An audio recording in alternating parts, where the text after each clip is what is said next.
বিভিন্ন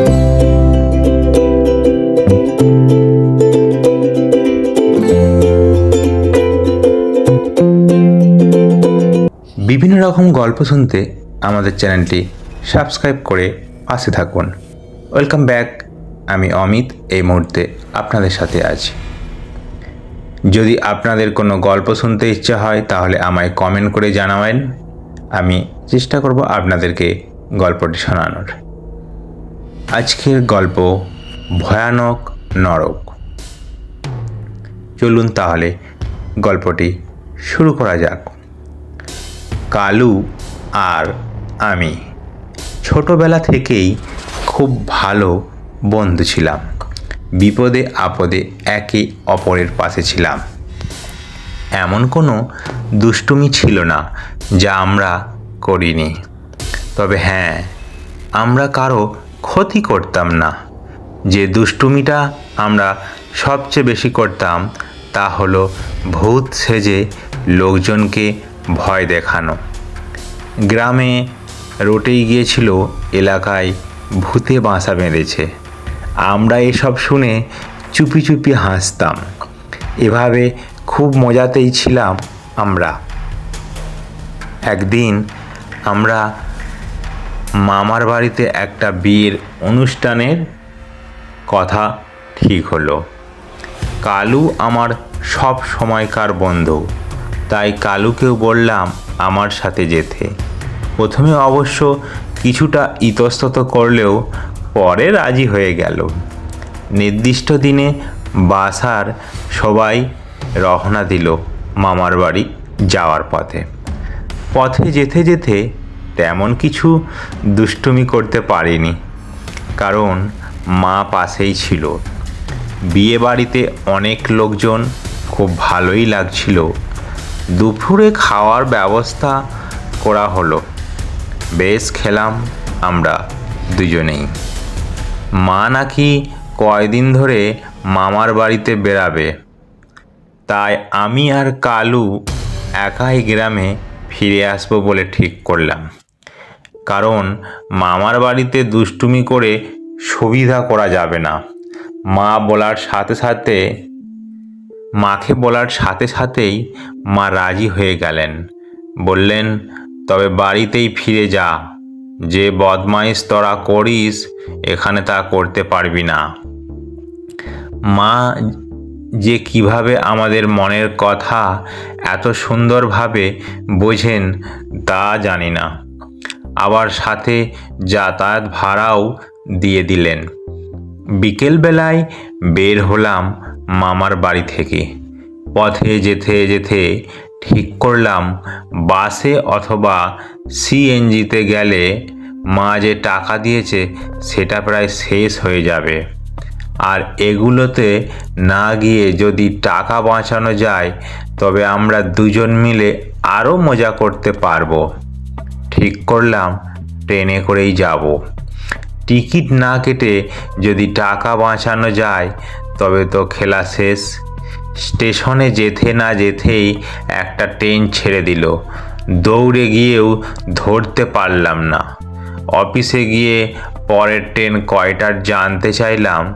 লোকটি কিছুক্ষণ আমাদের দিকে চোখ বড় বড় করে তাকিয়ে থেকে বলল, টিকিট ছাড়া যাইবে তাই না? সমস্যা নাই, তোমাদের মতো থাকতে আমিও টিকিট ছাড়া অনেকবার আসা যাওয়া করেছি। একটু অপেক্ষা করো, সন্ধ্যার পর আর একটা ট্রেন আসবে, ওইটাতে কইরা যেতে পারবো। আমি আর কালু লোকটার ব্যবহারে অবাক হয়ে গেলাম। ভাবলাম টিকিট ছাড়া যাব। এই কথা শুনে তিনি হয়তো ঝামেলা করবেন, কিন্তু ঘটল তার বিপরীত। মাগরিবের আজান যেই দিল অমনি একটা ট্রেন আসলো। কাউন্টারে সেই লোকটার কাছে এসে বললাম, এই যে ট্রেন আইসা গেছে, ওইটা পড়ো। এইখানে বেশিক্ষণ দাঁড়াইবে না। কিছুটা অবাক হলেও আমরা দ্রুত ট্রেনে উঠে পড়লাম। অমনি সাথে সাথে ট্রেন ছেড়ে দিল। বগিটা বেশ খালি। যে কয়জন লোক আছে তা বেশিরভাগ ঝিমাচ্ছিল। সন্ধ্যাবেলাতেই তাদেরকে এইভাবে ঝিমাতে দেখে বেশ অবাক হলাম দুজনে। পাত্তা না দিয়ে আমি আর কালু খালি একটা সিটে গিয়ে বসলাম। পাশেই যে লোকটা ছিল সে আমাদের দেখেই চমকে উঠল, কিন্তু কিছুই বলল না। আবার ঝিমাতে শুরু করলো। ট্রেন বেশ জোরেই চলছিল। জানালাগুলো খোলা ছিল, তাই বাতাস লাগছিল খুব।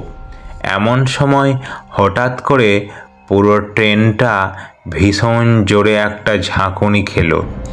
কি হচ্ছে বুঝে ওঠার আগেই আমাদের বগিটা সহ আরও কয়েকটা বগি ব্রিজ ভেঙে পানিতে পড়ে গেল। আমি আর কালু দুজনেই বাঁচার আশা ছেড়ে দিলাম। ট্রেনের বগিটা জলের নিচে পুরোপুরিভাবে ডুবে গেছে। বের হওয়ার কোনো রাস্তা খুঁজে পাচ্ছিলাম না। কালু কোথায় আছে তাও জানি না। নাকে মুখে জল ঢুকে বেশ কষ্ট হচ্ছিল। নিঃশ্বাস নিতে পারছিলাম না। মৃত্যুকে খুব কাছ থেকে দেখলাম। এমন সময় আমার চারপাশে অপরিচিত অনেকগুলো মানুষ এসে আমাকে ঘিরে ধরল। কারো গাল ফুলে চোখ দুটো যেন বেরিয়ে আসতেছে, কারো গলা ফুলে গেছে। এক কথায় সবার চেহারা এত ভয়াবহ যে বলে বোঝানো যাবে না। সবাই যেন একসাথে আমার কানে কানে বলছে, আমরা জলে ডুবে ঠিক এইভাবেই মরেছিলাম। তারপর থেকেই আমাদের এই অবস্থা। তোমরাও কি একই পরিণতি হবে? মরার জন্য তৈরি হও। কিছুটা অবাক হলেও আমরা দ্রুত ট্রেনে উঠে পড়লাম। অমনি সাথে সাথে ট্রেন ছেড়ে দিল। বগিটা বেশ খালি। যে কয়জন লোক আছে তা বেশিরভাগই ঝিমাচ্ছিল।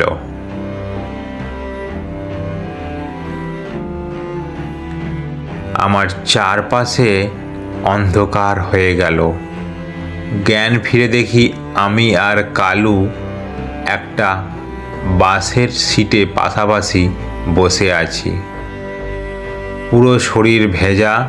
কালুর দিকে তাকিয়ে দেখি একই অবস্থা। কিভাবে যে কি হলো কিছুই বুঝে উঠতে পারলাম না। আমরা ছিলাম ট্রেনে, তারপর ট্রেন জলে পড়ে গেল, অথচ আমরা বাসে এলাম কি করে? তবুও মরণের হাত থেকে নিশ্চিত বাঁচতে পেরে দুজনেই স্বস্তির নিঃশ্বাস ছাড়লাম।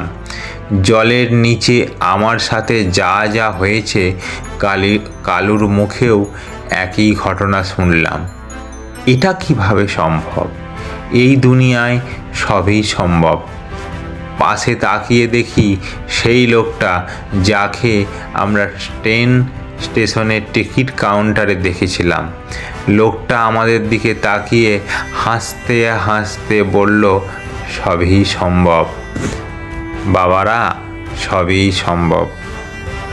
দেখো আরও অসম্ভব কিছুই হয় কিনা। আমি আর কালু একে অন্যের দিকে তাকালাম। হঠাৎ ধুম করে একটা শব্দ। আমরা যে বাসে করে যাচ্ছিলাম সেটা আর একটা বাসের সাথে মুখোমুখি ধাক্কা খেলো। আমাদের বাসটা 3 থেকে 4 বার উল্টে গিয়ে খাদে পড়ল। আমার মাথা ফেটে প্রচুর রক্ত বেরোতে লাগলো। পাশে তাকাতেই কালুকে দেখতে পেলাম। মারাত্মক ভয় পেয়ে দেখলাম কালুর একটা হাত পুরো কেটে গেছে। তাছাড়া তার মাথাও খুব মারাত্মকভাবে ফেটে গেছে। কালু শুধু মৃত্যু যন্ত্রণায় কাতরাচ্ছিল। আমার পায়ের দিক থেকে বেশ কয়েক টুকরো মাংস উঠে গিয়েছে। অনবরত রক্ত বেরিয়েই যাচ্ছিল।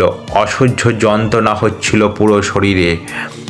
মনে হচ্ছিল এরই থেকে মরে যাওয়া অনেক ভালো। আবার চারপাশ থেকে কারা যেন গড়িয়ে গড়িয়ে এসে আমাকে ঘিরে ধরলো। কারো মাথা ফেটে মগজ বেরিয়ে আছে, আবার কারো চোখ বোধহয় বেরিয়ে গেছে, কারো বা হাত পা নেই। ওই রকম অবস্থায় এইসব দেখে মাথার মধ্যে আরও ভয়ানক ব্যথা শুরু হলো। অসহনীয় কষ্টে চোখ খোলা অবস্থায় চারপাশ অন্ধকার হয়ে গেল। আবার আমি শুনতে পেলাম কারা যেন আমার কানে কানে বলছে, ভয় কি জিনিস এবার নিশ্চয়ই বুঝতে পেরেছ। আরও কি যেন বলছিল, শুনতে পাইনি। চোখ খুলে দেখি আমি আর কালু পাশাপাশি আমাদের বাসায় খাটে শুয়ে আছি। আমাকে চোখ খুলতে দেখে মা রাগি রাগি মুখ করে বললেন, এমন ঘুম জীবনে কখনো দেখিনি। কতক্ষণ ধরে দরজা ধাক্কালাম, দুজন এমনভাবে ঘুমাচ্ছিলি যে শুনতেই পাইনি। বাধ্য হয়ে দরজা ভাঙতে হলো। তা ঘুমিয়ে ঘুমিয়ে কোন নরকের ভেতরে হারিয়ে গিয়েছিলিস? আমি আর কালু একে অন্যর দিকে তাকিয়ে বললাম, অনেক ভয়ানক নরক, অনেক ভয়ানক।